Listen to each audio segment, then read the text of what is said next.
Today, I have the pleasure of presenting some insights on how deepfakes are impacting businesses. This data is from our latest study, and I will also compare it to a similar study that we conducted just a couple of years ago. In 2022, we surveyed companies across various sectors on the state of identity verification. The results showed that deepfakes were becoming an emerging threat. As identity verification is a crucial gateway for online businesses, companies that requested photos of customers and their IDs for verification found themselves facing new challenges.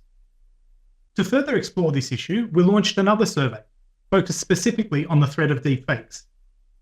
Conducted by Sapir Research in August 2024, the online survey collected responses from 575 business decision makers in financial services, crypto, technology, telecommunications, aviation, healthcare, and law enforcement. Respondents were based in Germany, Mexico, the UAE, the USA, and Singapore. The key takeaway from this is that deepfakes have become a major threat for many companies.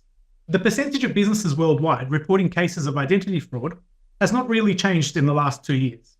In 2022, when we last published research on emerging forms of identity fraud, and now, we're still seeing around 92% of all businesses worldwide reporting cases of identity fraud in the past 12 months.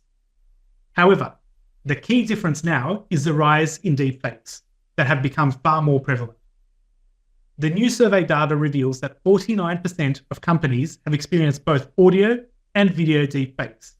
That's up from 37% and 29% in 2022 respectively. Let's take a closer look at the deepfake findings.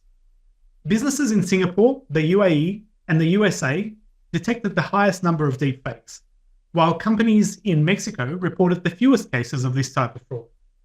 However, fewer cases still mean broad coverage, with almost a third of companies detecting. With over 40% of companies experiencing deepfakes, this type of fraud has infiltrated nearly every sector. As shown in the slide, law enforcement, technology, fintech, and aviation are particularly affected, with only slight variations between audio and video deepfakes. If you think that traditional threats are no longer an issue due to the rise of new ones, you're mistaken. Traditional threats like synthetic identity fraud, where real and fake data are combined to create a new identity, and fake or altered physical ID documents are still highly prevalent. What's more, these forms of fraud demonstrate an increase from 49% in 2022 to 58% in 2024 for fake IDs, and from 46% to 47% for synthetic identities. Fake or altered documents are the most common form of identity fraud worldwide, except in Singapore, where audio deepfakes lead the charge. As you can see, fake IDs are particularly prevalent in Mexico, the UAE, Germany, and the USA, with 70% of Mexican businesses facing this threat. Counterfeit IDs remain a persistent challenge for financial services and law enforcement agencies. Even telecoms, which are at the bottom of the list, link over 40% of identity fraud cases to altered identity documents. Synthetic ID fraud is becoming widespread. Once a major threat to mostly US companies, primarily in the banking sector, it is now having global effects, particularly in the UAE and Mexico. Synthetic identities are a common method of fraud across various industries offering digital services. The most targeted sectors include aviation, crypto, financial services, and technology. These sectors are also tech-savvy, with a large percentage of their interactions with customers happening online. Despite having dedicated tools and security specialists, large enterprises with 500 plus employees experience identity fraud more often than SMBs. This trend extends to deepfakes. Specifically, 54% of enterprises detected video deepfakes compared to just 37% of SMBs. One reason for this disparity could be the greater resources and technologies enterprises use to build more robust cybersecurity infrastructure, which may not be a top priority for SMBs. Additionally, larger organizations invest more in personnel training and new technologies to meet security requirements specific to their industry. As a result, enterprises may detect fraud more effectively and more frequently than SMBs. Let's have a quick look at a recent deepfake fraud case to better illustrate the scale and nature of enterprise attacks. I'm sure many of you would be well aware of this particular case. In short, a finance worker at a Hong Kong-based multinational was tricked into transferring $25 million to fraudsters. In their defense, the finance worker took multiple defensive steps. However, when the fraudsters held a video meeting with the worker where they used deepfakes to mimic the company's UK-based CFO, as well as a number of colleagues the victim actually knew, the fate of the scam was sealed. This attack was very well thought through and executed, taking advantage of at least two clear vulnerabilities. First, many enterprises are multinational, with teams spread across countries and time zones. Fraudsters exploit this, crafting convincing attacks with the remote work environment which is familiar to their targets. Second, enterprises handle large cash flows, making them attractive to scammers. In the Hong Kong case, fraudsters pocketed $25 million, an amount many SMBs don't earn in a year. Notably, companies surveyed by Regula lose less to deepfake incidents than this multinational, but the amount is still very significant. Across industries, individual businesses have lost an average of nearly $450,000 due to deepfakes. In the banking sector, this figure rises to over $600,000, while fintech companies have reported losses exceeding $630,000. A significant percentage of companies in Mexico, 21%, and Singapore, 19%, have reported more than $1 million in direct financial damage due to deepfakes. Specifically, businesses in Singapore have lost on an average of $577,000, while in Mexico losses averaged $627,000. Even in the USA, where average losses have been comparatively lower, 89% of businesses have lost more than $100,000, with 30% losing more than $500,000 due to deepfake fraud. There's an interesting correlation between deepfake losses and how companies implement identity verification solutions within their infrastructure. Businesses that develop their own IDV solutions in-house experience higher average losses at $515,000 compared to those that implement existing solutions, which saw lower average losses of $444,000. This suggests that businesses trying to handle deepfake threats internally may be underestimating the complexity and risks involved. Companies' losses are not comparable to fraudsters' costs. For example, scammers can generate a convincing fake ID using photo or video generators and underground services like OnlyFake. The cost of such a fake is alarmingly low. It's around $15.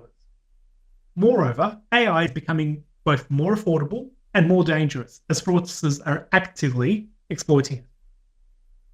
And please don't take me wrong. I'm a great supporter of AI and even deepfakes when they're used for non-malicious purposes. I recently created a deepfake video of myself presenting in French, a language I don't speak. The video was very convincing as it not only translated what I said, it also made it sound grammatically correct in French and adjusted the movement of my mouth and facial muscles to match what was being said. My wife and two kids all speak French, so I tried to play a trick on them, saying that I had now learned French and showed them the video. They were very, very impressed. But knowing the industry that I'm in raised obvious suspicions, and the pronunciation was far too native sounding for someone that just learned the language. This said, the positive implications of something like this are tremendous, not to mention the entertainment benefits.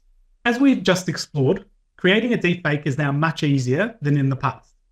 However, the key to creating convincing deepfakes requires significant gathering of information. Fraudsters often gather publicly available information about their targets to prepare an attack. Social media platforms, where people frequently post photos and videos, are a common source. For example, in an attempted scam involving Mark Reed, CEO of WPP, the world's largest advertising company, fraudsters used his publicly available images and deepfake technology. They created a fake WhatsApp account and set up a Microsoft Teams meeting between Reed and another senior WPP executive. During the meeting, they used the cloned voice of Reed and footage from YouTube to trick an agency leader into setting up a new business, providing funds, and sharing personal details. Although the scam was convincing, it ultimately failed. However, Reed later urged the company's leadership to verify identities, even in meetings that appeared legitimate. Back to our research. As significant as the financial costs are, the larger issue for businesses is reputational risk, cited as the top threat by 37% of companies. In some industries, such as telecoms and financial services, the numbers are even higher. Other key costs of deepfakes include business disruption, especially for technology, aviation, and financial services companies, penalties and fines, notable for financial services and telecoms, and loss of current or potential clients, a major concern for aviation and technology companies. When discussing industries that deviate from common trends, fintech stands out.